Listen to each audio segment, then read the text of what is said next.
Hello mga ka-SJS!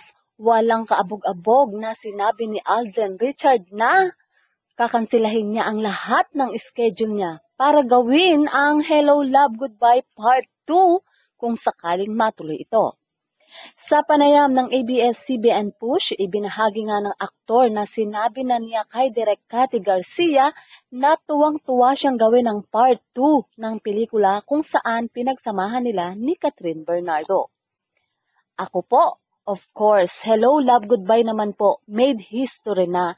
And yun din po ang gusto ng mga nakapanood na magkaroon ng Part 2. Yan ang sinabi ko kay Direk Cathy.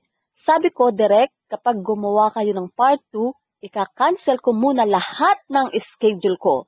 Excited nga si Alden Richard na magawa nga ang Part 2 ng HLG na tumabo at talagang tinangkilik ng mga moviegoer. Nung kainitan ng nasabing movie, sigaw ng maraming fans na Part 2, Part 2. Pero tila naging malabo na gawan agad ng Part 2 dahil ayaw ni Daniel Padilla. At itong si Catherine at si Direk Cathy bilang pagbibigay ng respeto kay Daniel Padilla ay hindi na nga nagkaroon pa ng Part 2. Pero ngayon, na malaya na nga itong si Catherine, posible talaga ang Part 2 na sinasabi nitong si Alden. At sa nga ni Alden, kapag ito ay natuloy, ika-cancel niya lahat ng kanyang schedule para muling pagtambalin sila ni Catherine.